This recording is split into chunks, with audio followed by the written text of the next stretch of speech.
Imaginez, vous êtes citoyen suisse vivant à Bruxelles, et du jour au lendemain, vous ne pouvez plus rien acheter, même pas votre nourriture. Vos comptes sont gelés, vos cartes bloquées, vos avoirs séquestrés. Vous ne pouvez plus vous déplacer, ni travailler, ni même recevoir de l'aide, sous peine de sanctions pour ceux qui vous aideraient. Ceci sans avoir commis aucun crime ni aucun délit, sans avoir été inculpé, sans avoir été entendu, sans avoir eu la possibilité de vous défendre devant un tribunal, sans avoir été condamné. Ce n'est pas de la science-fiction. C'est ce qui arrive à Jacques Beau depuis le 15 décembre 2025. Qui est cet homme ? Qu'a-t-il fait pour mériter cela ? Et surtout, que cela dit-il de nos démocraties ?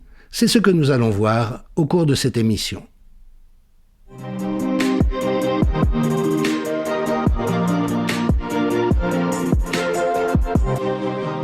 Jacques Beau, bien sûr, n'est pas un inconnu. Colonel d'état-major général de l'armée suisse, il a passé 30 ans dans le renseignement stratégique, non pas comme espion, mais comme analyse. Nous verrons que la nuance a une certaine importance. Son CV parle de lui-même, formé par les services américains et britanniques, créateur du centre de déminage humanitaire de l'Organisation des Nations Unies, chef du premier centre de renseignement de l'ONU au Soudan, chef de doctrine des opérations de la paix à l'ONU à New York, responsable de la lutte contre la prolifération des armes à l'OTAN, seul Suisse à avoir occupé une position de collaboration aussi étroite avec cette organisation militaire. Bref, un homme qui a servi l'ONU et l'OTAN pendant 30 ans. Depuis 2020, Jacques Beau a publié différents ouvrages, gouvernés par les fake news, Poutine le maître du jeu, Opération Z, l'art de la guerre russe, avec comme constante une méthode de connaissance, une vraie démarche de tri dans les informations appuyée sur des compétences et une expérience solide et de grande qualité, et puis avec cette démarche d'intelligence qui vise à rechercher en permanence les contre-arguments et les objections. Si vous voulez savoir ce qu'il en est d'une situation, vous devez en permanence remettre en cause ce que vous croyez avoir compris, de peur que quelque chose ne vous échappe.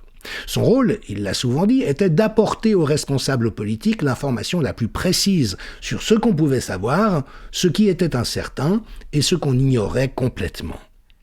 Jacques Beau s'appuie sur une documentation rigoureuse, avec des références accessibles, étayées et vérifiables, en ayant de surcroît pris le soin de retenir exclusivement des sources occidentales, anglaises, américaines, ukrainiennes, israéliennes, ainsi que des rapports publics comme les rapports de l'ONU ou de l'OSCE, rappelant qu'il s'agit de l'Organisation pour la sécurité et la coopération en Europe, la plus grande organisation de sécurité régionale au monde, qui rassemble 57 États d'Amérique du Nord, d'Europe et d'Asie centrale, ainsi que des documents, par exemple, fuités du Pentagone ou divulgués dans les médias mainstream.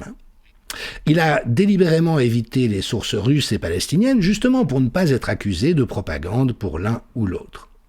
Mais évidemment qu'un travail diligent, honnête, rigoureux, compétent d'information sur les réalités qui nous sont présentées sous un angle biaisé dans les médias entre forcément en collision avec ces narratifs et donc débouche sur une remise en question profonde du narratif dominant médiatico-politique occidental, ainsi que Jacques Beau l'a expliqué au micro d'Amel Debay dans l'excellent média L'Impertinent. Et ça a été exactement la même chose pour 7 octobre d'ailleurs. On vous a raconté un narratif complet qui aujourd'hui a été complètement d'ailleurs débunké, mais de A jusqu'à Z, pas par moi, pas par des pro-djihadistes et je ne sais pas quoi, par les Israéliens eux-mêmes, c'est-à-dire des journalistes qui faisaient honnêtement leur travail. Et c'est là qu'il y a le problème. Vous comprenez, en Ukraine, comme d'ailleurs en Israël, vous avez, ces gens sont au contact du conflit. Ce conflit affecte leur vie de tous les jours. Ils ont un regard, alors bien entendu, ils ont nécessairement un regard plus partial parce qu'ils sont dans une situation où ils sont d'un côté ou de l'autre de la ligne de combat. Néanmoins, vous apercevez que ces gens ont un regard plus honnête que les journalistes de la RTS ou je ne sais pas quoi. Nous avons des propagandistes parce que le problème qu'on a ici, c'est de créer un soutien en l'occurrence Zelensky par exemple. Et c'est pas pour rien d'ailleurs que les attaques contre ceux qui ont un discours plus rationnel sur la situation. Ces attaques, d'ailleurs, augmentent en puissance avec le temps. Vous voyez, il n'y a aucun événement, vous pouvez reprendre tous mes livres que j'ai écrits là-dessus, il n'y a aucun événement que vous pouvez dire « Ah, il s'est trompé ». Si vous voulez faire du travail sérieux, vous lisez les livres, vous regardez les sources que j'ai, et puis là, vous venez. Et c'est pour ça que d'ailleurs, personne viendra. Enfin, j'ai fait un seul débat avec 2 professeurs d'université, eh bien, le public les a sifflés. Le problème, c'est que nos journalistes ne connaissent pas le sujet. Parce que, de nouveau, c'est des gens qui ont leur information uniquement, enfin, ils ont du narratif. Il n'y a pas d'information. Il n'y a pas de fait. Et quand vous prenez tous les faits, parce que c'est ce que je fais, je prends tous les faits, ceux qui dérangent pas, tout. Et c'est la seule manière, quand on est un professionnel du renseignement, mais de nouveau, un journaliste ne fait pas du renseignement. Il vend un truc. Jacques Beau s'est fait une réputation sur les médias indépendants par la qualité de ses analyses et la pertinence de ses propos. Or voilà que le 15 décembre 2025, à l'initiative de la France, l'Union européenne a placé Beau sur sa liste noire. Avec le ministre des Affaires étrangères français, Jean-Noël Barrot, qui tweete fièrement « Zéro impunité pour les ingénieurs du chaos ». Alors ces sanctions ont des conséquences immédiates. Gel de tous ses avoirs, compte bancaire bloqué, interdiction de circuler dans l'espace Schengen. Et comme il vit à Bruxelles, c'est-à-dire de sortir de l'espace Schengen. Impossibilité de recevoir ses droits d'auteur, interdiction pour quiconque de l'aider. Et quel était le motif officiel ? Propagande russe et théorie du complot. Aucune inculpation, aucun procès, aucune défense préalable.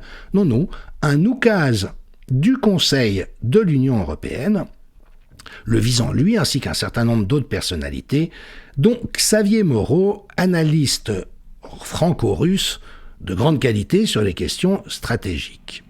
Alors on l'a dit, ce qui est reproché à Jacques Beau, c'est d'être régulièrement invité à des émissions de télévision et de radio pro-russes, et d'agir comme porte-parole de la propagande pro-russe, tout en formulant des théories du complot. Alors, c'est bien joli, mais on voit tout de suite à le lire que ça ne tient pas la route une seconde. Qu'est-ce qu'une télévision, une station de radio pro-russe ? Sachant que des chaînes comme RT ont été purement et simplement interdites dans l'espace européen. Qu'est-ce que agir comme le porte-parole de la propagande pro-russe ? On voit qu'on est dans le flou le plus total, mais évidemment à dessein. Alors, quelle a été la réaction de la Suisse, me direz-vous, des autorités suisses ? Eh bien d'abord, rien. Un grand silence frisé sur les alpages. Le conseiller fédéral, c'est-à-dire le ministre de la Justice, Beat Jans, a même ri lors d'une conférence de presse quand on lui a posé la question. Il a dit « Ah non, nous n'avons pas discuté au sein du gouvernement ». Un journaliste a demandé « Mais alors est-ce que vous déconseillez aux citoyens suisses d'aller dans l'Union européenne ?» Non. L'ambassade suisse n'a pas pris contact avec Jacques Beau. Interrogée par des journalistes, l'ambassadrice a fini par l'appeler en disant « Ah, je suis l'ambassadrice, je prends contact avec vous. » Alors on a bien pris contact, on a été en contact, n'est-ce pas ? Et là encore, Beau en a ri à l'antenne de l'impertinent média, tellement on était dans une inertie à peu près totale. Pourtant, je sais que beaucoup de citoyens européens rêvent un peu de la Suisse en se disant « Là-bas, au moins, les choses sont préservées. » Malheureusement, détrompez-vous, les autorités suisses sont dans un mouvement de traîtrise envers la population comparable à celui qui existe dans tous les pays occidentaux. Et actuellement, Berne n'est plus qu'un relais de l'Union européenne et de l'OTAN. Puis le 10 janvier... 26 jours plus tard, Berne s'est enfin réveillé. Le département fédéral des affaires étrangères a déposé une protestation officielle. Comment les médias suisses, eux, ont-ils traité l'affaire ? ID News et Le Temps, dont on verra le profil, ont tout de suite qualifié Beau d'ex-espion. Or, Beau n'a jamais été espion. Il était analyste stratégique. C'est comme confondre un radiologue ou un chirurgien, ou un épidémiologiste. Alors évidemment, ces journalistes sont aujourd'hui profondément ignares, mais on imagine bien que les métaphores et les qualificatifs qu'ils utilisent ont pour fonction d'orienter l'opinion publique. Et on voit effectivement que très tôt, ID News, qui est une officine extrêmement douteuse créée juste avant la crise Covid, et qui en réalité ne défend que les intérêts de l'industrie pharmaceutique et du complexe militaro-industriel, vous voyez, dès 2022 a qualifié Jacques Beau l'espion suisse qui cherche à disculper la Russie en Ukraine. La RTS, aussi ex-agent suisse sanctionné pour propagande pro-russe, et voyez comment les choses sont tournées, puisque dans le sous-titre effectivement de cette image, on peut lire « Propagande pro-russe, un ancien agent de renseignement suisse sanctionné ». Donc la cause est entendue. Il a été sanctionné pour propagande pro-russe. Évidemment, c'est beaucoup plus facile de coller l'étiquette espion pro-russe avec tout ce que cela laisse entendre de manœuvres peu honnêtes que de réfuter des milliers de pages d'analyse basées sur des sources documentées. Autre technique utilisée par la presse suisse, la récupération politique, c'est-à-dire attribuer, bien sûr, associer à l'extrême droite Jacques Beau en nommant le fait qu'il n'y a que des gens s'inscrivant dans une droite patriotique, forte, qui soit venue à sa rescousse. Voyez, seul l'UDC, l'Union démocratique du Centre, un peu l'équivalent plus honorable du Rassemblement national en France, et toujours dans Haïdi News, qui incrimine également un excellent journaliste et éditorialiste, Guy Mettan, qui a des liens réels avec la Russie, mais des liens de sympathie, des liens affectifs, eh bien on voit l'UDC et la presse d'extrême droite crient à la violation de la liberté d'expression. Donc, entendons-nous bien, un homme est sanctionné pour avoir partagé des analyses dans un sujet sur lequel il est profondément compétent. La seule chose qui lui est reprochée, c'est la teneur de ses propos, qui, à ce qu'on sache, relève de la liberté d'expression, mais Haïdi News lui insinue que seule la presse d'extrême droite crie à la violation de la liberté d'expression. Alors je l'ai dit, Haïdi News, c'est vraiment une officine de propagande. D'ailleurs, leur slogan, au moins sont-ils honnêtes à cet endroit-là, il est temps de raconter le monde. Oui, alors ça, pour le raconter, ils le racontent. La question, c'est au service de qui? Et Serge Michel, le rédacteur en chef, alors je ne vais pas m'appesantir sur son profil, sachez qu'il est redouté dans la profession, mais qu'il n'est pas considéré comme quelqu'un de très honorable par ses collègues. Plusieurs d'entre eux ont exprimé des doutes sérieux quant à son intégrité et les intérêts qu'il sert. Le Temps, qui, ce titre autrefois prestigieux, entonne exactement les mêmes couplets. Vous voyez, l'UDC vole au secours de Jacques Beau, ancien espion suisse, sanctionné par l'Union européenne. Et on sous-entend bien sûr que s'il a été sanctionné, c'est qu'il y avait des raisons à cela. Alors le Temps est dans ses amalgames continuels, et notamment cette idée qu'il y a une complosphère mondiale qui conteste l'honnêteté des élites en disant qu'elles sont corrompues. Je rappelle que le prix de la corruption dans l'Union européenne aujourd'hui, d'après Transparency International, c'est 1000 milliards d'euros. On sait que toutes les grandes industries sont corruptrices et corrompues. L'industrie pharmaceutique, c'est de notoriété publique. Tous les centres universitaires, l'ONU, la Commission européenne, les revues médicales l'ont admis. Il y a une corruption systémique profonde, mais dont la presse ne parle jamais. La presse préfère s'attaquer à la complosphère mondiale qui cherche à faire croire que les élites sont corrompues. Mais ce qui est important, c'est de nous concentrer sur les processus. Et nous sommes là face à une boucle cybernétique de l'étiquetage. Il est un principe du droit, mais aussi de l'honnêteté intellectuelle, qui est hérité du droit romain, qui est audiatur et altera pars. Que l'autre partie soit aussi entendue. Quel que soit le sujet que vous abordez, vous devez entendre les deux parties pour pouvoir vous faire une idée de quelles sont leurs convictions aux uns et aux autres, et éventuellement les recouper avec des éléments de réalité que vous avez pu sélectionner sur la base d'une analyse sérieuse. Aujourd'hui, nous sommes dans un double algorithme. L'algorithme média, tout d'abord, c'est très simple, c'est le média respecte-t-il la pensée unique, c'est-à-dire refuse-t-il tout contradicteur sérieux. On convoque souvent des contradicteurs comme ça, un peu improbables. Jacques Pillet, en Suisse romande, a beaucoup été entendu autour de la crise Covid. Il a dit des choses intéressantes d'ailleurs, mais qui n'avaient pas la carrure et les connaissances en matière de santé de corriger le narratif covidesque. C'est lui qu'on sortait à peu près systématiquement. C'est un exemple. Et donc, si un média respecte la pensée unique en refusant les contradicteurs, à ce moment-là, il est considéré comme un média crédible, mainstream, accepté. Et sinon, ça devient quoi? Ça devient évidemment un média pro-russe, ou anti-vax, ou corona-sceptique, ou complotiste. Et à ce moment-là, on considère que quiconque s'y exprime ne peut exprimer que des thèses de la complosphère ou de la propagande étrangère. Quant à l'expert lui-même, c'est très simple. Répète-t-il le narratif Union européenne OTAN ou agence de santé corrompue, même si tout ce qu'il dit est factuellement faux? Si oui, alors c'est un expert crédible, invité sur les plateaux. Sinon, il ne peut être qu'un propagandiste et un théoricien du complot. Et vous voyez la circularité de l'algorithme. C'est-à-dire que être invité sur des médias non conformes prouve, dans le cas de Gbagbo, qu'il est pro-russe.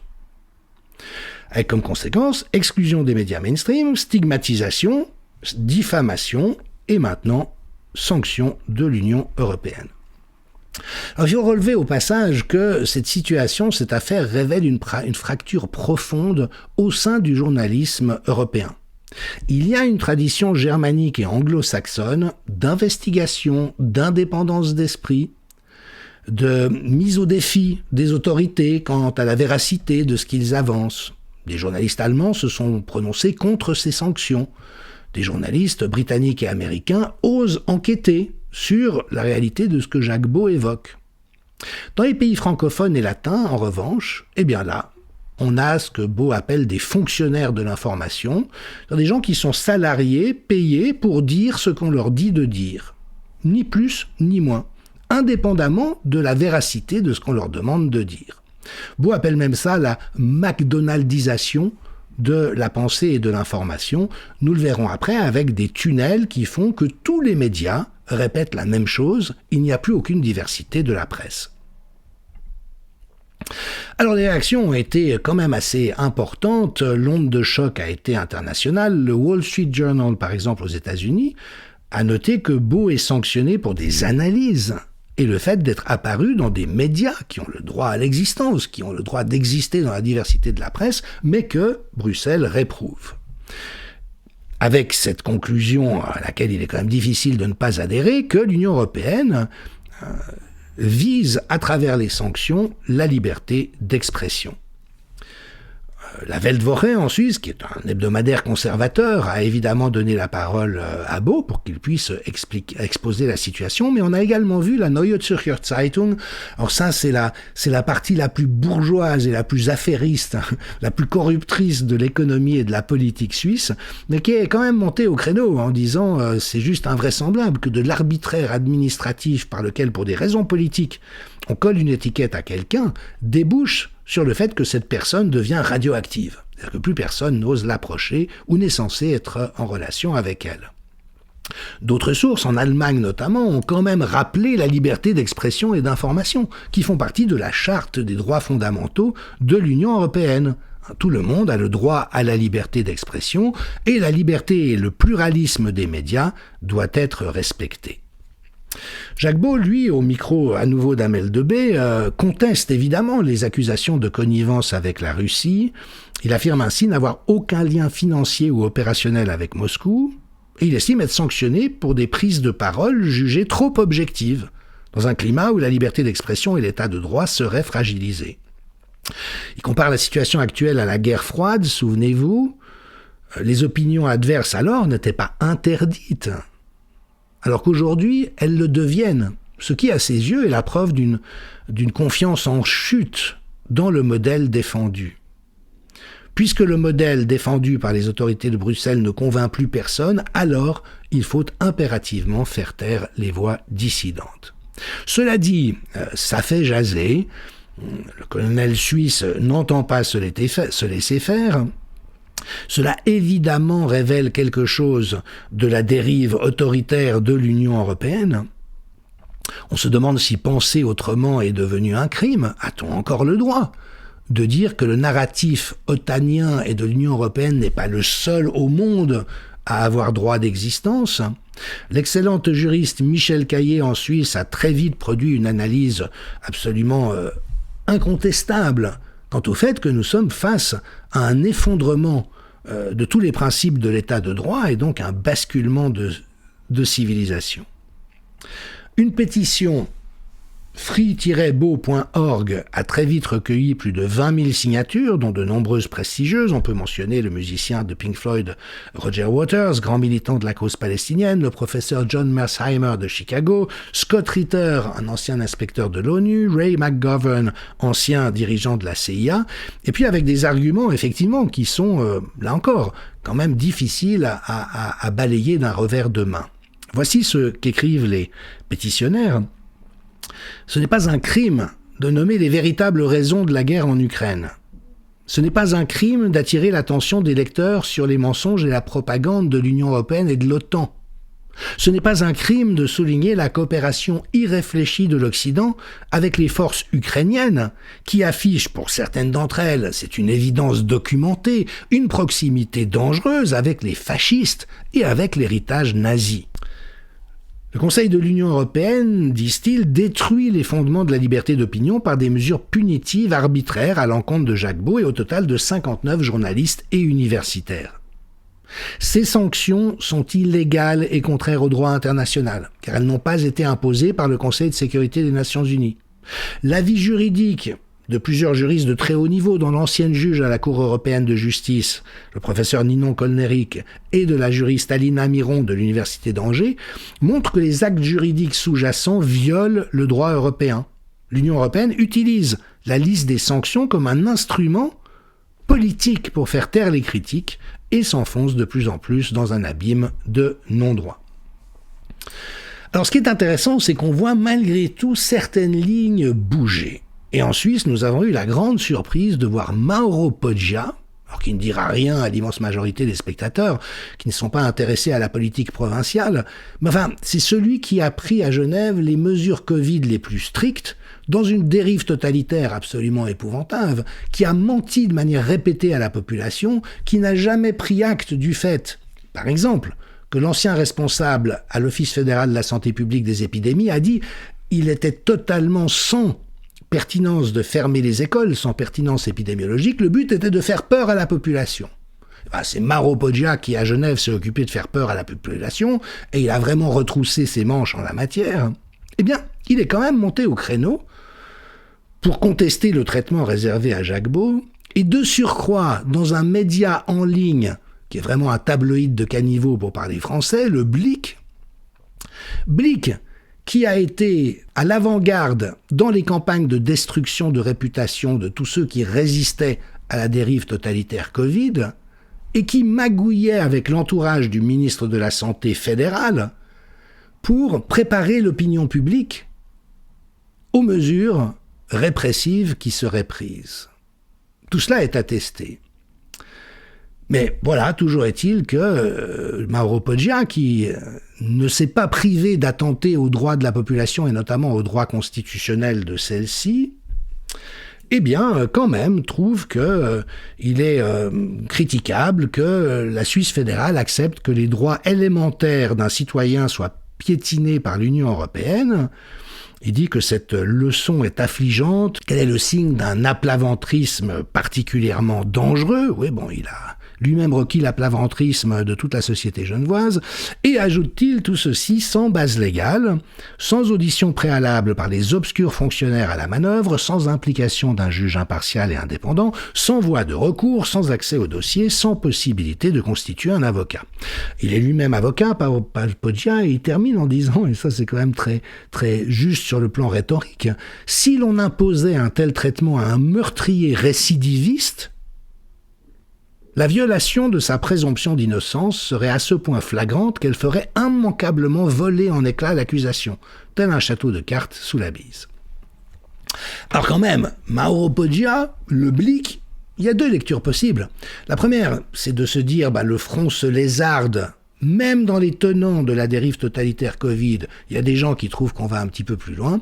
Puis de l'autre, s'il est une caractéristique politique de Poggia, je ne suis pas le seul à le penser et le dire, c'est l'opportunisme. Donc on peut aussi voir que c'est redorer son blason à bon compte que de se profiler de cette manière. Toutefois, nous n'allons pas adopter des plis d'en face. Donc si Mauro Poggia et le Blick disent quelque chose de bien, je ne vais pas le critiquer parce que c'est Mauro Poggia et le Blick. Je vais me féliciter de cette prise de parole sans oublier le reste, parce que c'est quand même un peu l'hôpital qui se fout de la charité. Alors sur le fond, c'est bien sûr l'état de droit qui est en question. Normalement, vous avez une présomption d'innocence. Vous pouvez éventuellement vous voir reprocher quelque chose. Si c'est solide, on instruit, puis vous passez en procès, il y a éventuellement une sanction. Ici, il y a une sanction d'abord, pour des raisons politiques. Défendez-vous après si vous le pouvez. Et la réalité, c'est que c'est difficile de se défendre.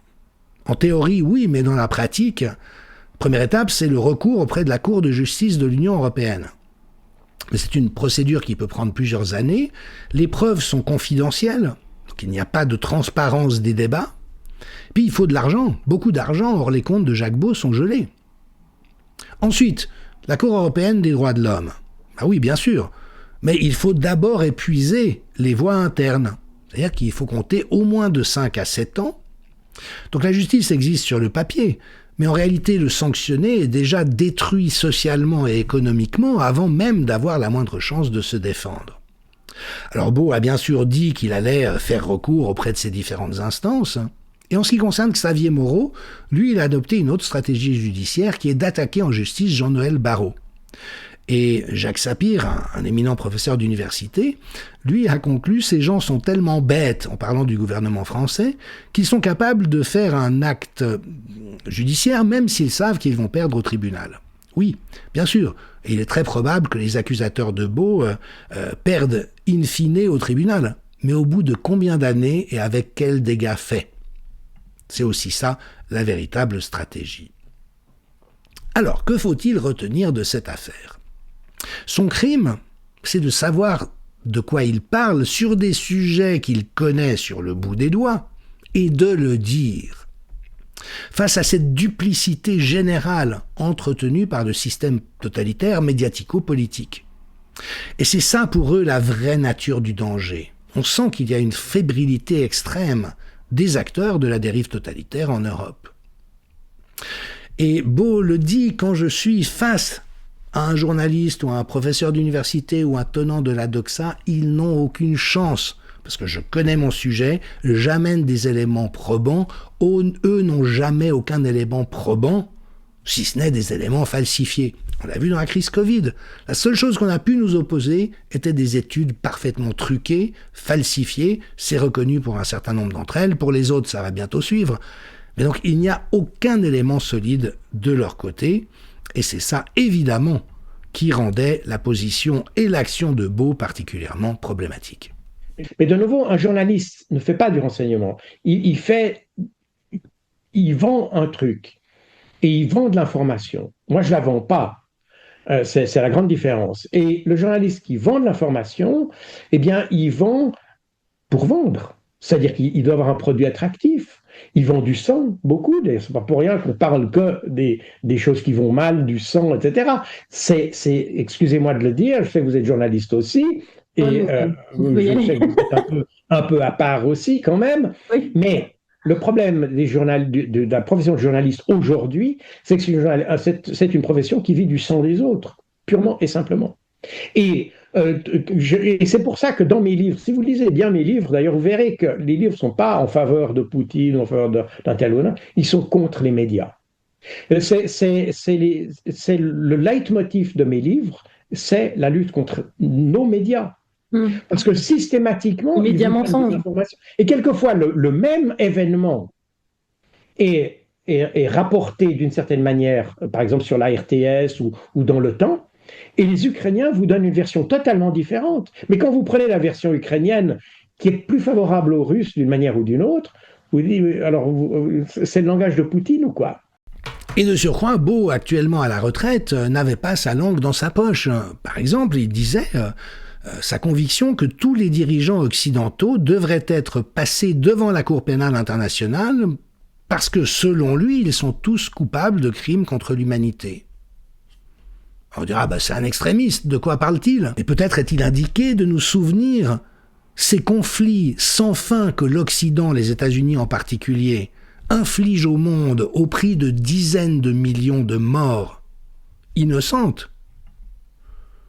Et tout ça étant rendu possible par les mensonges systématiques des médias.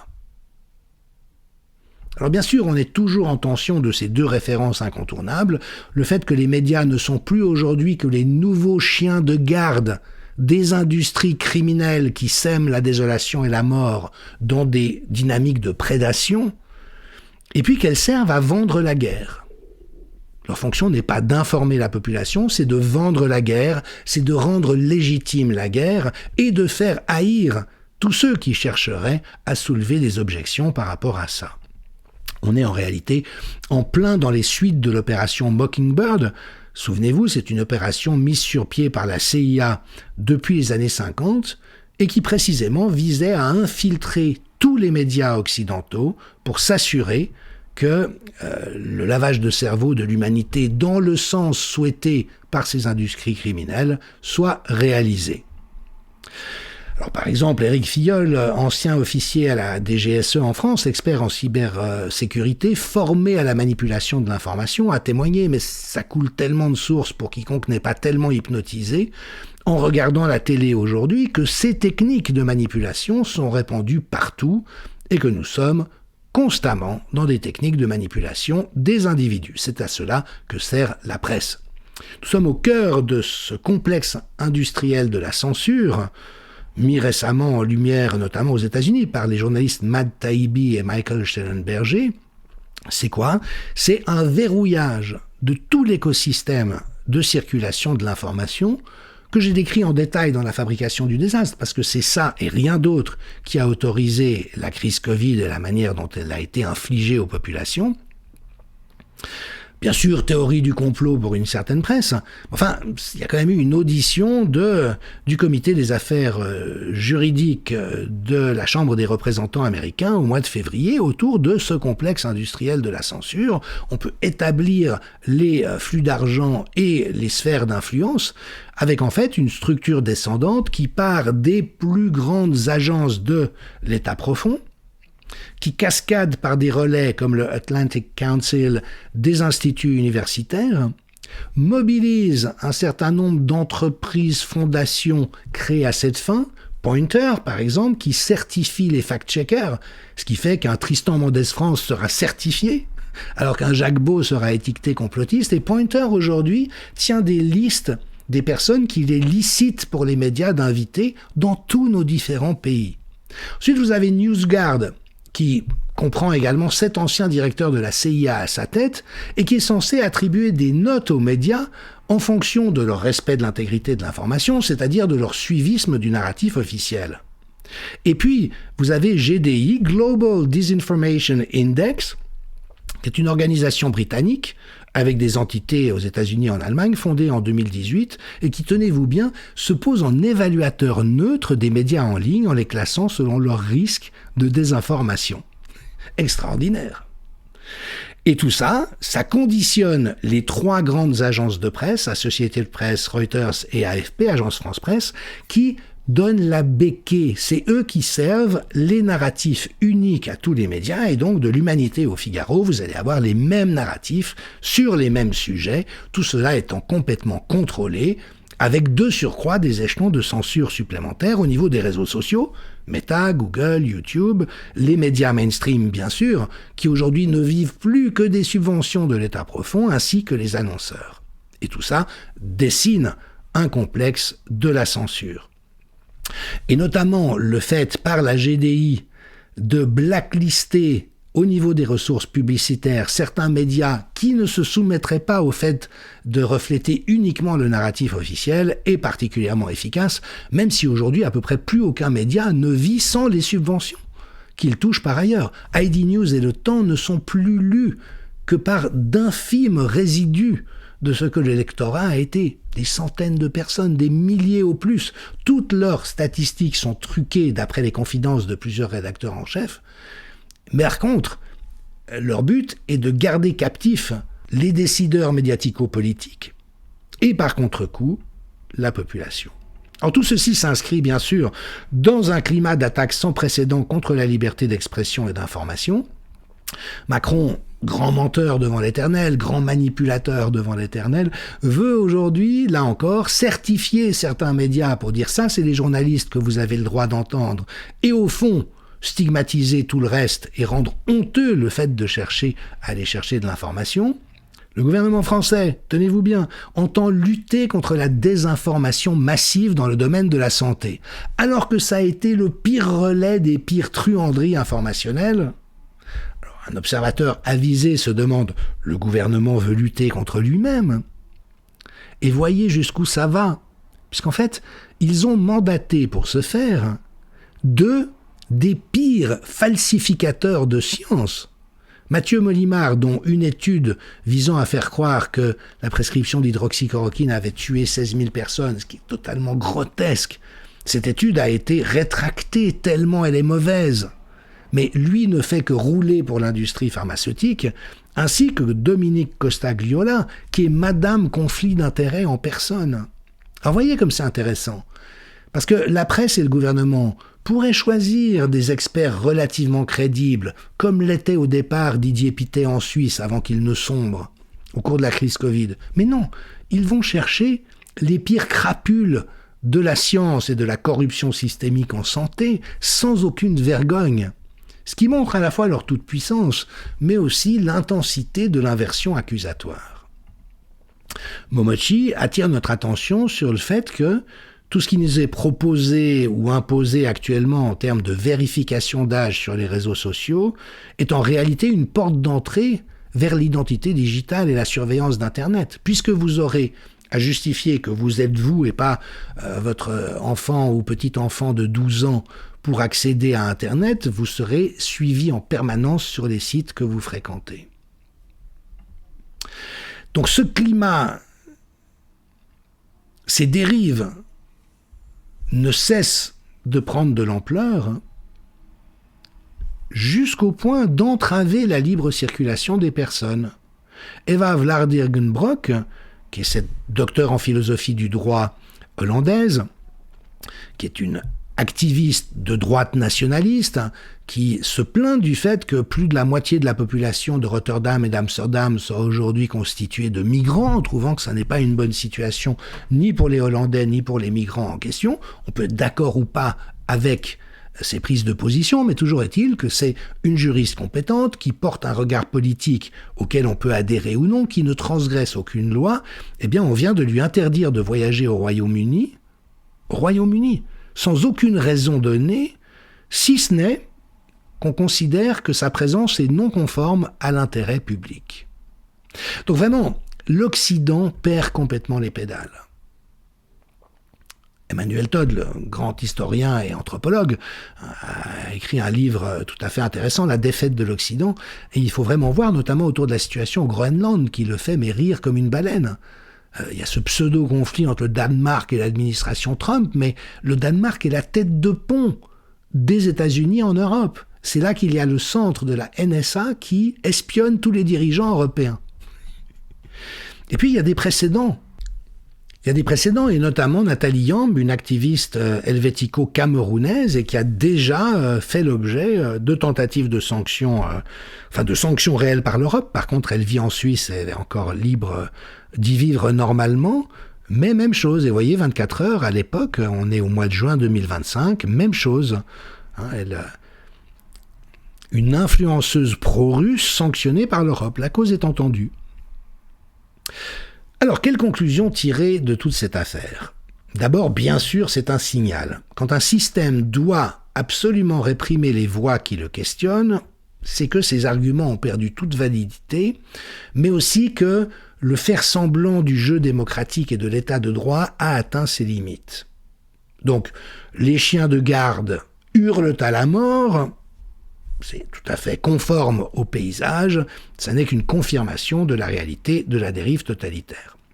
Alors bien sûr, dans le verre à moitié plein, et Beau lui-même avance cela, on peut considérer que c'est plutôt bon pour la cause, étant donné que cela met en lumière la réalité de ce qu'est devenue l'Union européenne, et du fait qu'il n'hésite plus à utiliser exactement les mêmes stratagèmes que les États totalitaires.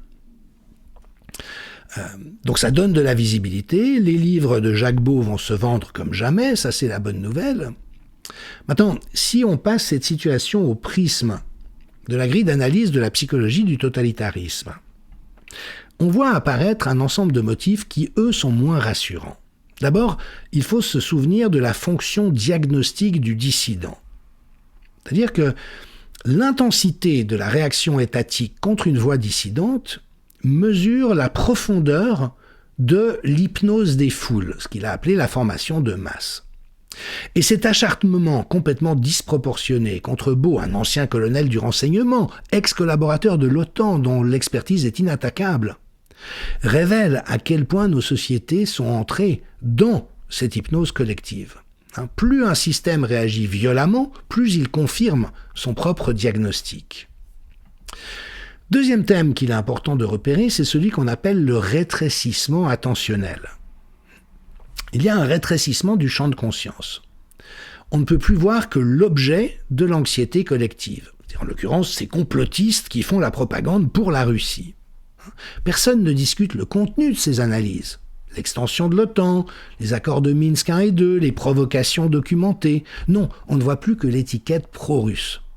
Le messager a remplacé le message, on se fiche de ce que dit Beau, c'est que lui est devenu un objet à détruire, ou en tout cas à neutraliser, ce qui évidemment est un symptôme classique du fonctionnement totalitaire.